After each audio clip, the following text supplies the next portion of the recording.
జీవాహారం జీవాహారం ప్రభువు మనకు ఇచ్చిన ప్రేమాహారం జీవాహారం జీవాహారం ప్రభువు మనకు ఇచ్చిన ప్రేమాహారం ప్రేమతో విశ్వాసముతో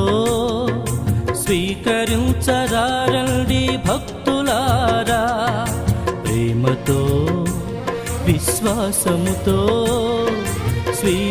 స్వీకరించరారండి భక్తులారా జీవాహారం జీవాహారం ప్రభువు మనకు ఇచ్చిన ప్రేమ